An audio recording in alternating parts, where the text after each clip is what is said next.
Bonsoir à toutes et à tous, nous sommes le mercredi 5 novembre. Où que vous soyez, vous êtes les bienvenus sur Monaco Info. Voici les titres qui seront développés. Nous ouvrirons un gros dossier sur le déplacement du prince Albert II au Paraguay, que ce soit au niveau diplomatique, économique ou environnemental. Pour la deuxième année, la Fédération monégasque de rugby a organisé un concours pour concevoir le nouveau maillot de l'équipe U16 de la Principauté avec l'aide des élèves du collège Charles III. Des collégiens de la Principauté qui changeront dès 2026 de code vestimentaire. Leur réaction dans ce journal.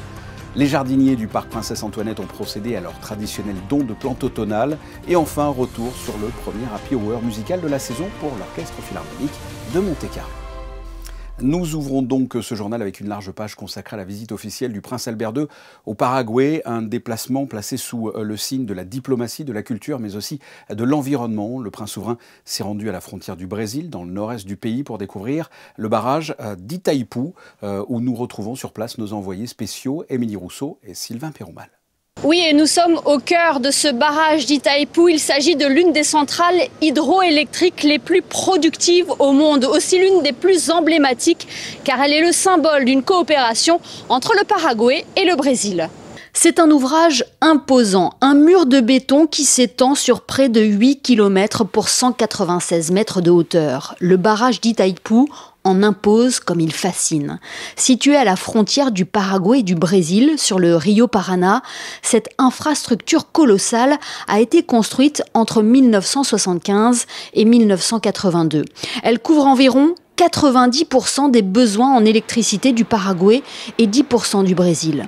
Le prince Albert II a pu découvrir ce modèle de gestion énergétique leader mondial dans la production d'énergie propre et renouvelable. La visita del príncipe Alberto de Mónaco para nosotros es un honor recibirle a una figura emblemática del mundo que llevó a un pequeño principado a una situación estable, tranquila, de progreso, de una vida económica con suceso, y ha hecho algunas cosas que nosotros queremos hacer con el Paraguay. Le ha colocado al Principado de Mónaco en la vidriera del mundo.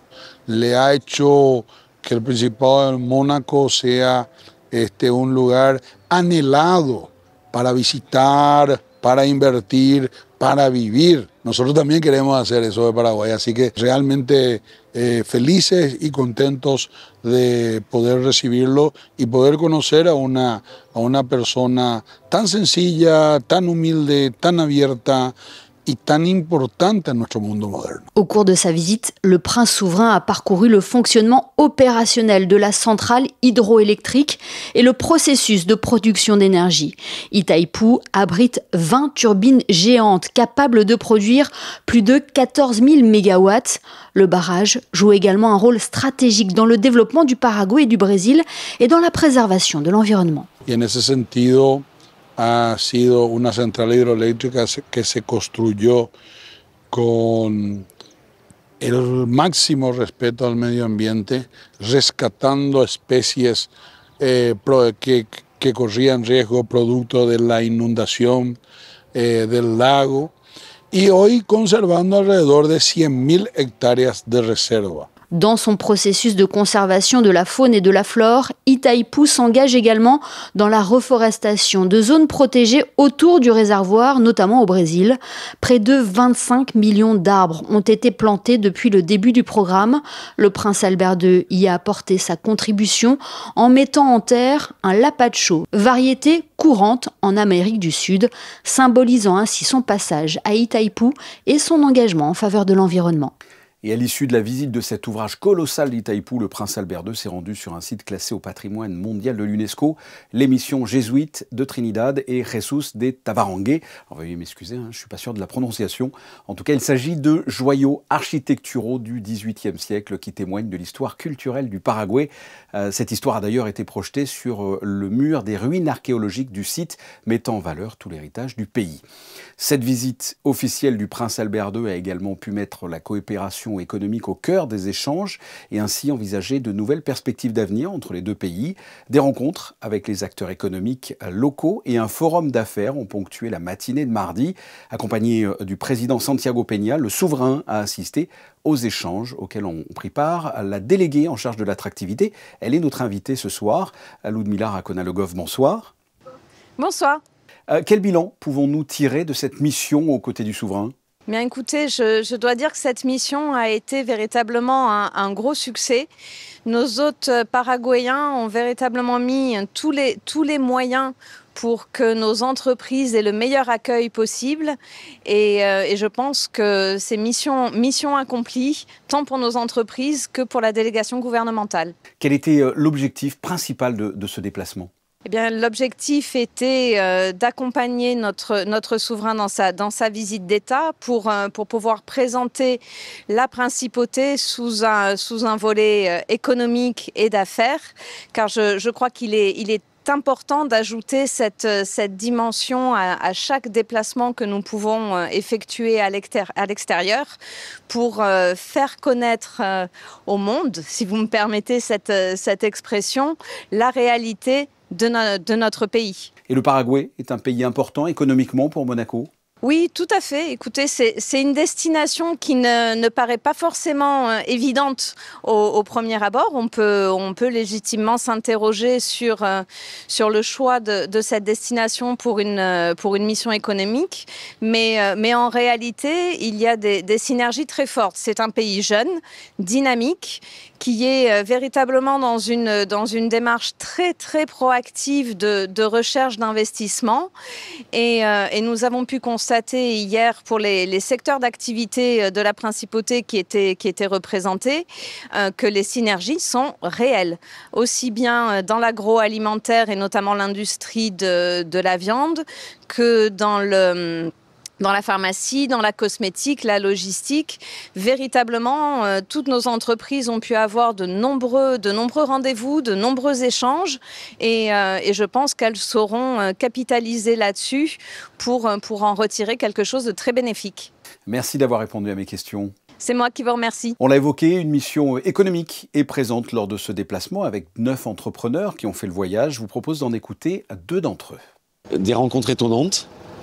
Un pays au carrefour de l'Amérique du Sud, qui a des relations extérieures avec tous les grands pays comme le Brésil, l'Uruguay, l'Argentine, le Chili, Colombie, Bolivie. Donc vraiment une plaque stratégique, plaque tournante stratégique.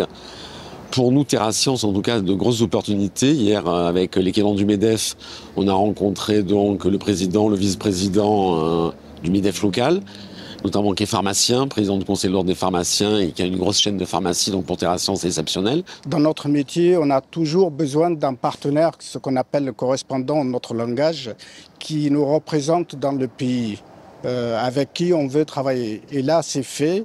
On a trouvé la bonne société, le bon contact et on doit finaliser très prochainement. Et après, c'est cette société qu'on s'appuie localement ici pour les prestations locales. Donc ça, c'est une bonne chose déjà. C'est la construction qui de base qui est faite. Et pour poursuivre ce volet économique au Paraguay, nous sommes à présent avec le directeur général exécutif du Monaco Economic Board, Guillaume Rose, bonsoir. Bonsoir. Les avis sont unanimes, cette mission au Paraguay est un succès. En fait, un succès qui va au-delà de nos espérances, puisque nos entrepreneurs reviennent avec des contacts, avec des ouvertures, avec des possibilités, peut-être même avec des marchés. On est absolument sous le charme de ce pays paraguayen. Combien d'adhérents composaient la délégation du MEB ?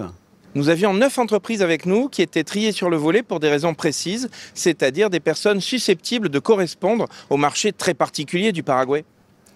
Le Paraguay est un pays qui possède de nombreux atouts pour eux ?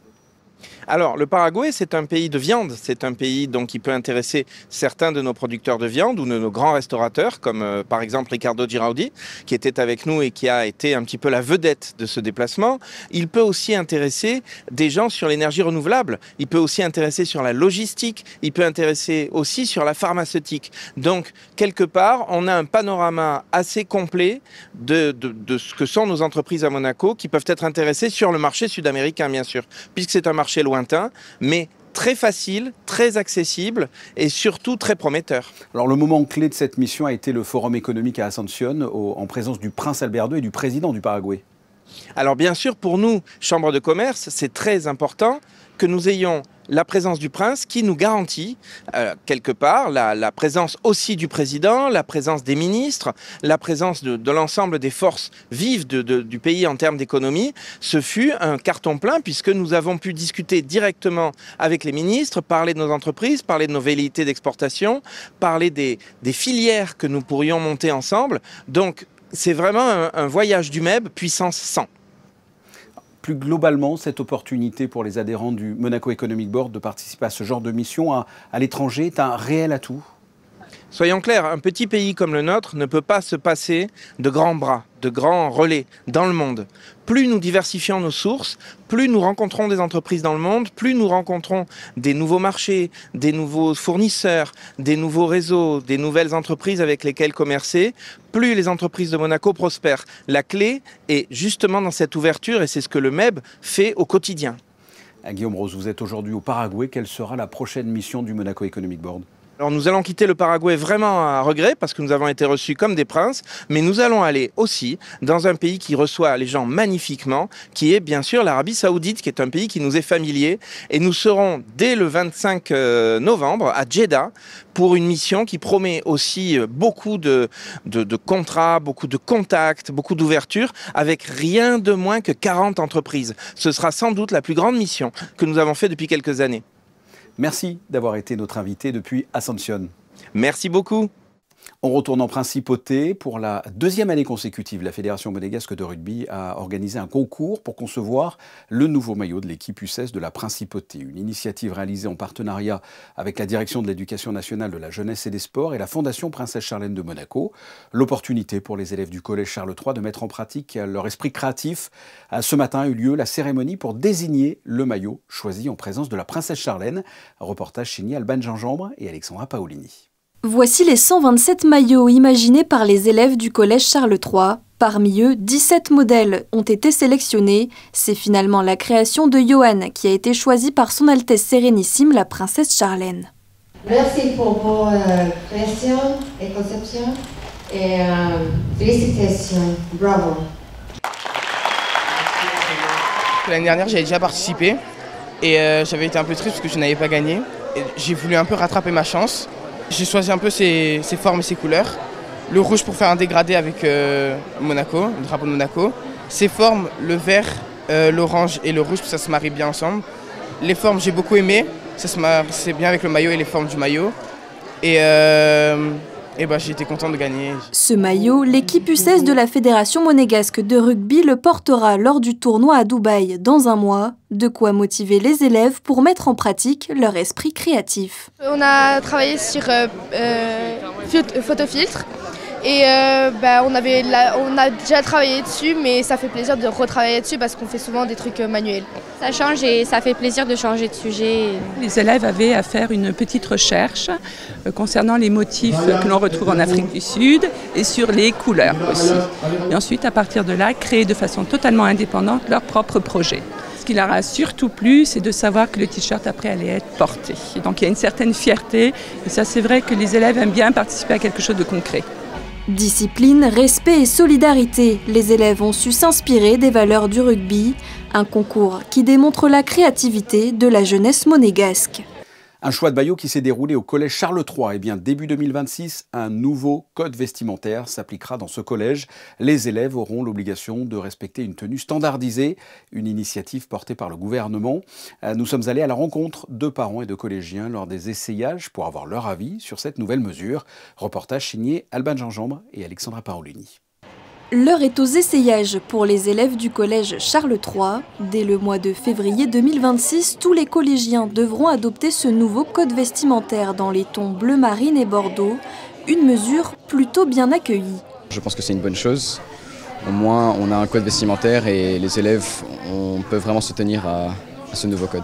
Ça ne nous empêche pas d'exprimer notre personnalité et je trouve qu'ils ont fait un design très élégant et les couleurs sont vraiment bien. Il y a un petit top que j'aime beaucoup Et j'aime bien les hoodies surtout, parce que les polos, je les aime beaucoup aussi. Je trouve que dans le hoodie, je me trouve plus confortable. Les garçons et les filles seront égaux, ils auront les mêmes hauts, les mêmes pulls, et je trouve ça bien. C'est beaucoup plus facile pour les parents pour les habiller.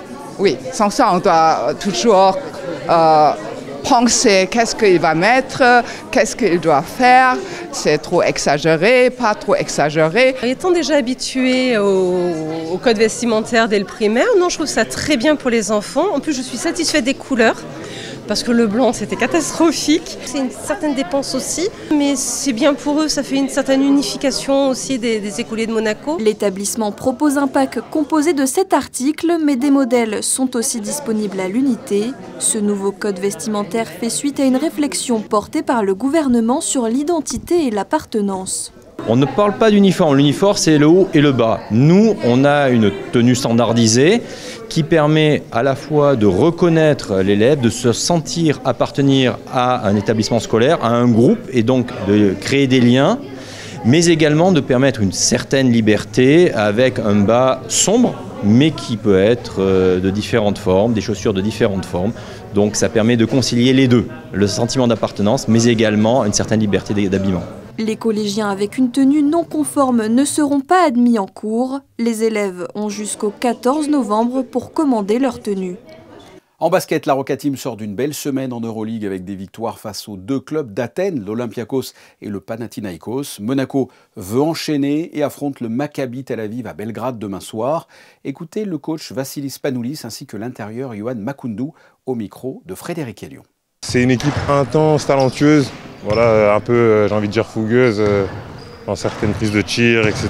Mais c'est les équipes dont on doit se méfier parce que le danger vient un peu de partout. Et voilà, on sait que le point, ça sera la défense pour nous et imposer notre rythme. Et voilà, on verra à la fin des 40 minutes, quoi. Maccabi is a very talented team.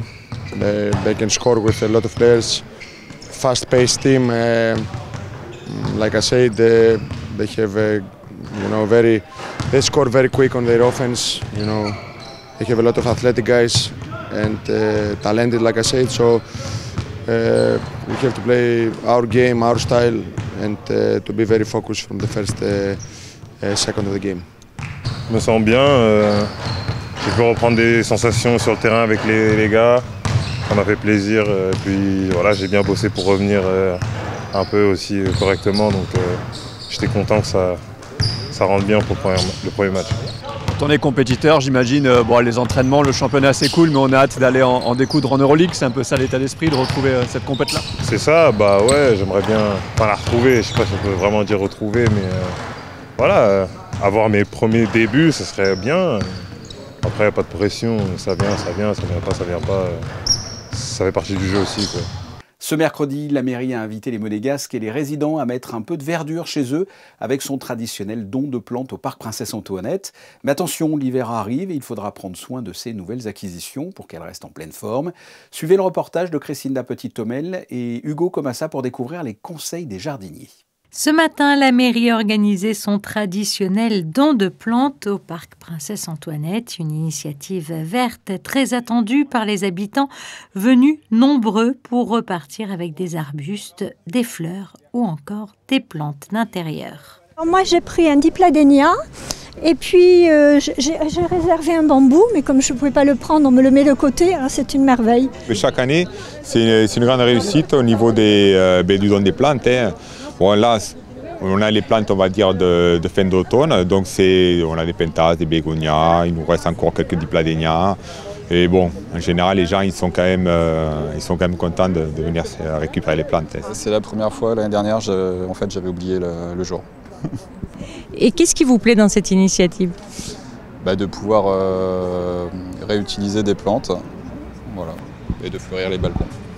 Et vous avez la main verte ? J'espère un peu. J'ai eu l'occasion de récupérer sur le boulevard des Moulins.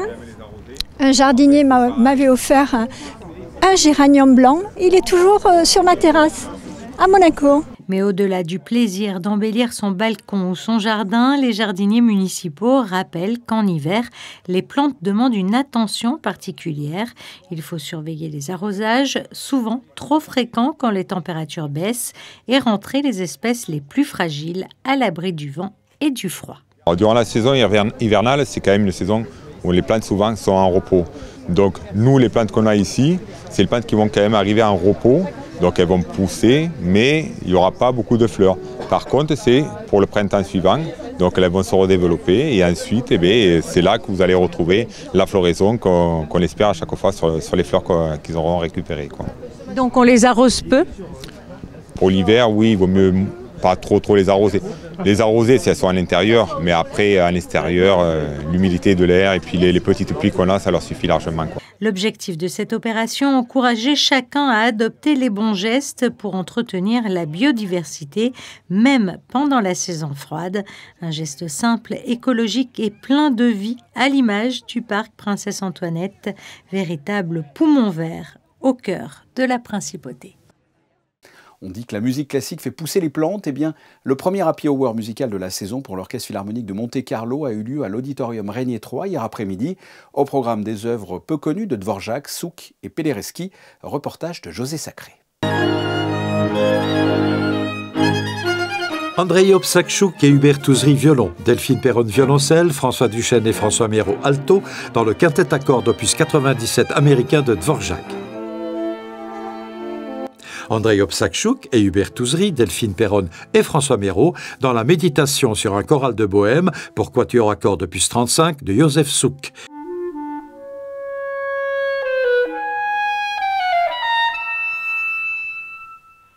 Et en ouverture de ce happy hour musical du mardi 4 novembre, Diana Sampaio était la clarinette solo du quatuor pour clarinette et trio à cordes de Krzysztof Penderecki, un compositeur et chef d'orchestre polonais, considéré comme l'une des figures majeures de la musique du XXe siècle. C'est une pièce néo-romantique, pas vraiment contemporaine, mais pas vraiment atonale non plus. Donc c'est très curieux, ça donne une super ambiance. Andrei Obsakchouk, François Duchesne, Delphine Perronne formaient le trio à cordes de ce quatuor de Penderecki aux côtés de Diana Sampaio clarinette. Andrei, le violon, c'était lui qui a eu l'idée de faire le quatuor. Moi, je ne connaissais pas la pièce, mais en fait, c'était super bien. C'était pour moi une bonne opportunité pour le faire connaissance et engager dans un nouveau challenge. Après ce très intéressant et très beau happy hour musical, le prochain concert proposé par l'Orchestre Philharmonique de Monte-Carlo aura lieu le dimanche 9 novembre à 15h à la salle Garnier. Il s'agira d'un récital de la soprano Fatma Saïd. En bref, le Palais Princier était illuminé de bleu hier au soir, une couleur symbolique en ce mois de novembre pour alerter contre les maladies masculines telles que le cancer des testicules ou encore plus fréquemment celui de la prostate.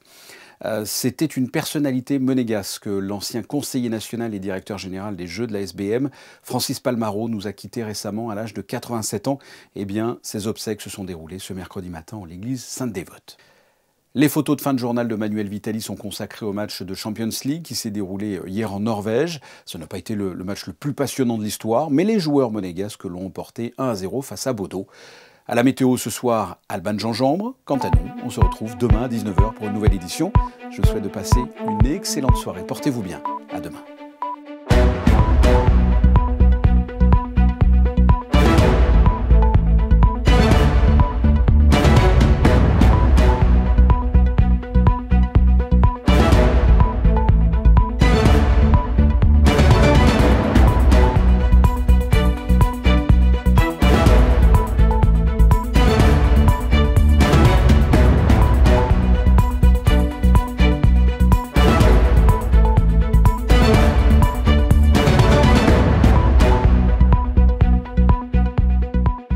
Retrouvez la météo avec Suisse Courtage, le spécialiste de l'assurance à Monaco depuis plus de 35 ans. Notre expertise à votre service.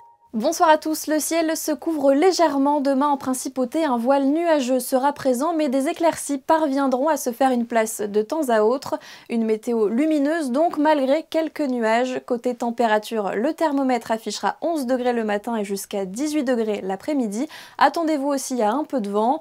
Le jeudi 6 novembre, nous fêtons les Léonards. Et puis le nombre du jour, 11 millions de tonnes. C'est la consommation annuelle de papier en France. Demain, c'est la journée mondiale sans papier. Alors à l'ère où tout est dématérialisé, essayons de nous en passer au moins pendant une journée. C'était la météo avec Suisse Courtage, le spécialiste de l'assurance à Monaco depuis plus de 35 ans. Notre expertise à votre service.